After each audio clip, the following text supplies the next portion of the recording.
I'm Lynne Kilman, and I'm presenting individualized instruction for my presentation tonight. Apologize that I can't be there. When I first received this topic, I was thinking, oh, what is it? I thought it would be one-on-one tutoring, like where you sit down with a student and you don't have distractions like their cell phone or the entire class or their need to show off or socialize in class. I identified that as one-on-one tutoring. Individualized instruction. When I sit down with a kid, I inquire about areas where they're deficient on their topic, but I also want to know where they're proficient so I can kind of gauge where I need to start helping them from what they know. We'll start from that place in their learning. I usually, like with the assignment that I'm going to show you guys later, it's helping kids to understand Julius Caesar, Shakespearean readings easier. It tends to be a really tough subject for them. So when I have one-on-one tutoring with them, I do a reteaching, and I guide them through a step-by-step process. I ask them questions so I can kind of see where they're going wrong or not understanding.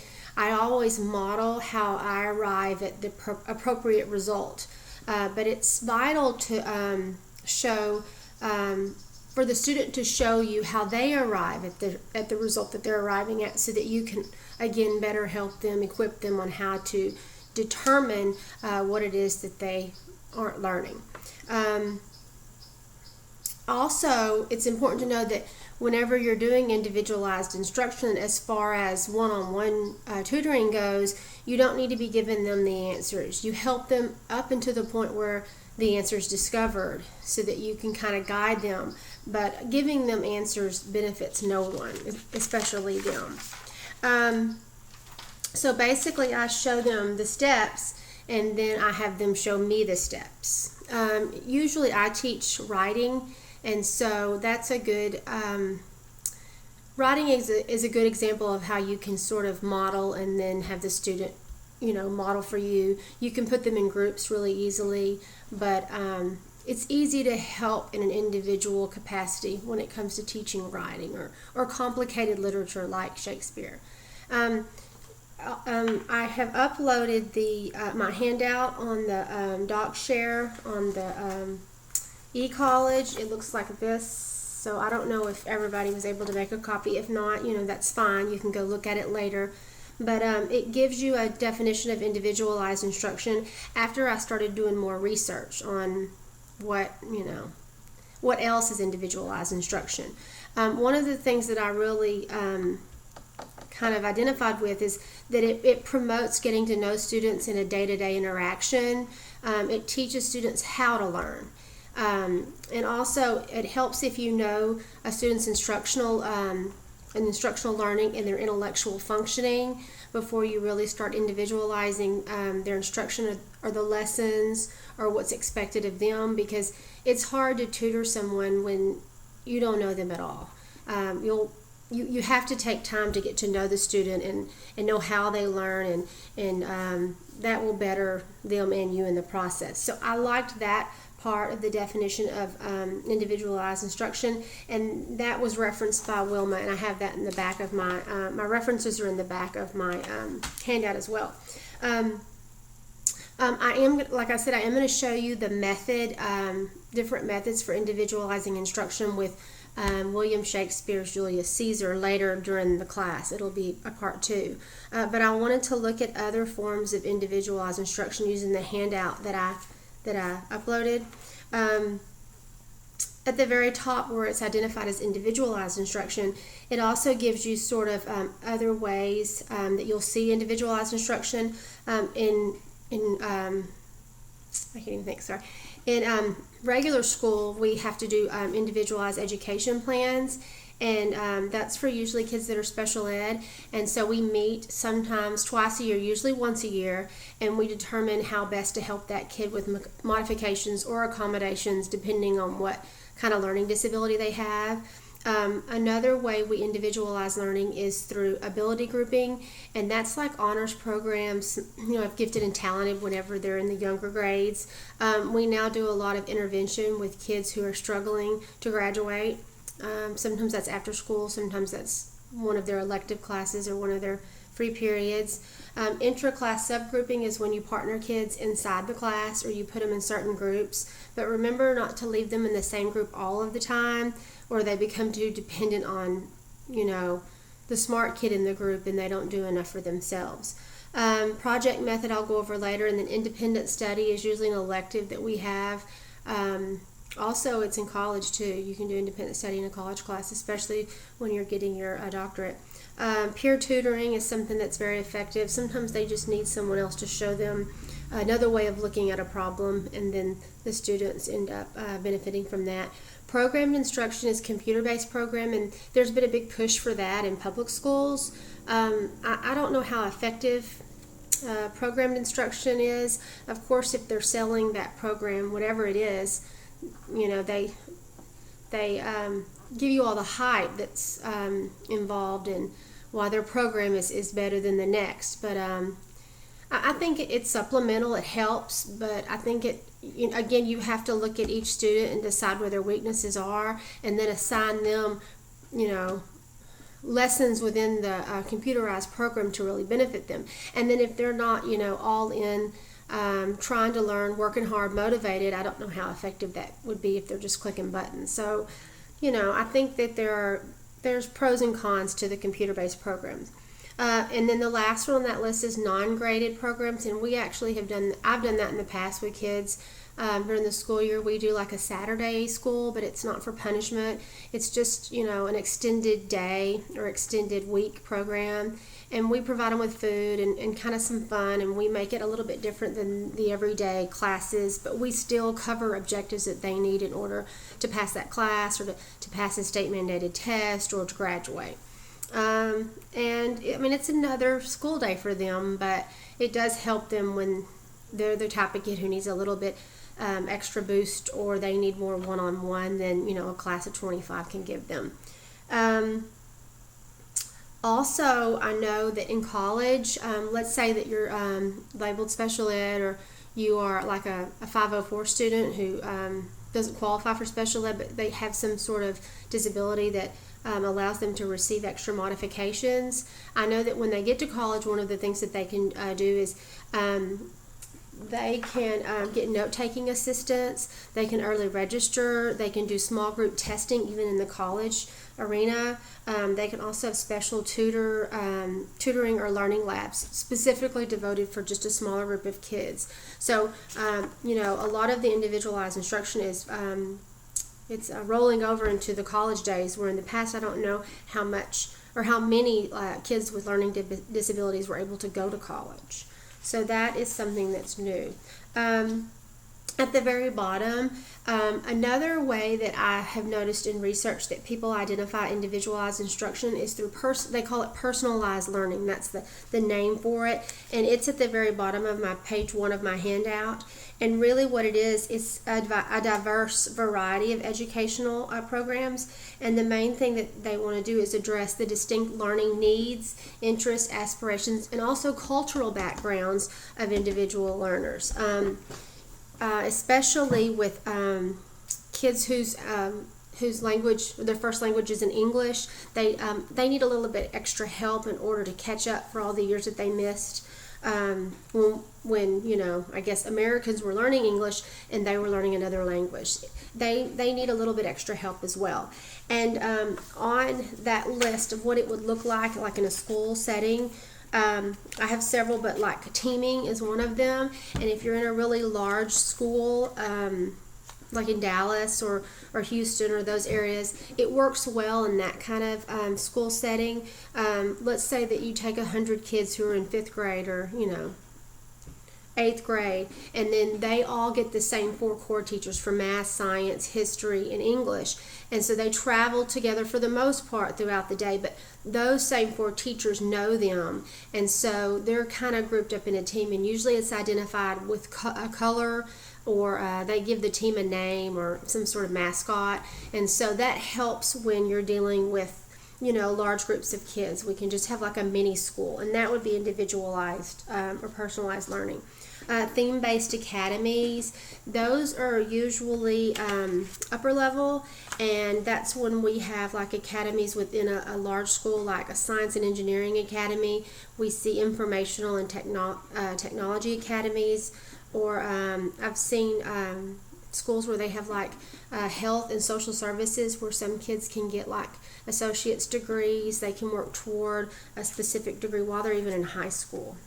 Kind of works with the college, which also I think the next on the bulleted list was dual credit courses. They're a method of personalized learning that just some kids are allowed to take or choose to take. Going on down the line, advisory periods have been known to work. Personal learning plans are becoming very trendy in high school, where the counselor meets and we really personalize the students' learning. Study hall is something that I wish we had more of. We used to have it back when I was in high school, and I actually utilized it. I don't know that all kids do. Project-based learning is also one of the newest trends in high schools today, and it's a teaching method where students gain knowledge and skills by working for an allotted time period. And what they do is they investigate and they respond to a very complex question or a prompt or a challenge. And the teacher is really hands off. She's more of she's an evaluator, she's a watcher, an observer, or he. They're not really to give answers or to help or to really guide. It's really up to the student to or the groups of students to figure out how to answer the problem correctly. It's used well in science classes. I know that our physics teacher, he is giving workshops this summer to any teacher interested on project-based learning. It is a different way of teaching than we traditionally know. And so you really have to step back, and you have to attack your lesson plans a little bit differently than you're used to, because it really is all about the student, and the teacher takes a back seat in that particular method of learning. I haven't sat through any of his classes. I've just heard from him and from the students. I think it's interesting. I would love to have sat through a lesson like that. And I may, use a project-based unit for one of my classes this year, but we'll have to wait and see. Another thing, blended learning, is when you have like half online classes and half traditional classes. That's sort of a new way of personalizing a student's education. Anyways, and there are some other things that you can see on the handout. Now on page 2, you can see that I put 10 accepted educational principles that will help you when deciding on your lesson plans, and when certain students need a different sort of instruction. And you'll have that. There's always going to be some special needs kids, and sometimes it's just sort of a special situation for that week or that quarter, and a kid needs extra help because maybe they were hurt, or they've been out of school for a while, or maybe they're limited English proficient. There's all kinds of reasons why you would have to individualize or personalize a particular student's learning. But the 3 that that really matter the most to me when I'm doing this is objectives, organizing the material, and evaluation. And that the evaluations go with the objectives that I had set forth for the particular lesson. And one of the things that I like to do is I like to have grading rubrics, especially for major assignments. In any kind of writing, I do a grading rubric, because for me, just to put an A+ or a B+, that doesn't mean anything to a student. They need to know specifically what it is that they did right and what they did wrong on their essay. It doesn't matter if I say, well, half the class made A's or half the class made B's. Johnny needs to know what he's doing well, and Susie needs to know what she's doing well. And so individualized grading is really important when it comes to writing assignments. And so I always offer a rubric, and the rubric is very detailed. And you can get rubrics online. You can create them yourself. But they need to know, within the realm of grammar, what areas are they strong in and what areas are they weak in. Maybe they're great with word choice and vocabulary and spelling, but maybe they're really bad with fragments and run-ons. They need to know. And then at that point, that student needs, and this maybe would be good where the computer programming would come in. Then they could go work on their specific weakness, maybe one day a week, or it's up to you, whatever you have time for. But that would be a way of individualizing their writing in a classroom. But I love grading rubrics. They're a good way for you to prove exactly, specifically what the kid needs to work on, and it's good for parents too. You can show them, Johnny's not really good at completing sentences, or maybe his content is not very interesting, or maybe he uses boring words like good, bad, stuff, and thing, and he's got to stop that. But grading rubrics are the way to go. The last thing on the handout that really focuses on individualized learning and the definition and what it looks like is learning contracts. And this is sort of new to me. I liked it though. I could see myself utilizing it. And I have a definition. Zelma Bone, she has an article that I linked, you'll see, and you should read it. I like it. But it's what learning contracts are in higher education or colleges, what they use them for, and I really liked it. I thought that what it does is it requires a personal commitment from like college students who are motivated to learn, but maybe they're not really good at learning, or they don't know how to go about learning, or how to tackle some complex project in college where you're given very minimal instructions and the teacher really just wants you to run away with it. It's just, learning contracts are good for kids who struggle with the steps for becoming successful, and so the contract can help that student learn how to create a step-by-step process. And then eventually the hope is they won't need the learning contracts anymore, because now they've figured out how to think and how to approach major problems that they'll have in life, but also in college. For us, students like us, we've already been to college once, and this is our second or third round, and so we kind of got everything figured out. But there was a time when we were 18 and we didn't know how to register for college, or we didn't know how to study for a test, and we bought this big $100 book, but we didn't realize we were supposed to read it because it was going to be on the test too. And so learning contracts, I think, are a really great method for helping kids who are coming into the college already sort of behind. And then on that same page 2 of my handout, and you can take time to look. I didn't realize how much we are really helping students with special needs in colleges these days. I've known a couple of kids who've gone, but they're real hard workers, even though they were, a little learning disabled or completely learning disabled. And so I just put a few things I found. Kids who have autism can still go to college, and they have certain colleges really focus on kids with autism. There were also like kids who have ADHD. I guess they're not really kids anymore, they're grown-ups. Bipolar disorder, OCD. They have counseling, advocacy counseling, tutoring, strategies, programs designed just for learning disabled kids. Not everybody in the school is allowed to go to these tutoring programs or these counseling programs, just those particular kids. Usually too, they have to enter into they have to register in a certain program that's designed to help them with their particular need. They call them different things, like the University of Ohio, they call it the REACH program. Sometimes they also they group them sort of in similar or close residency halls, so that there's other people who are kind of understanding what they're going through in college and they can work together. It always helps to have a buddy or partner if you're in the same situation. University of Denver had a number of things that they do to help kids with special needs, and you can read that, and you can go online and if you're interested in any of the other colleges, see what they offer. But almost everybody offers something, and I was pleased to know that. Okay, so next what we're going to do is I'm going to kind of show you a lesson that I individualized for different types of kids, but I'm actually going to stop the video here and take a break, and then you can play part 2, and that'll be it. Thank you.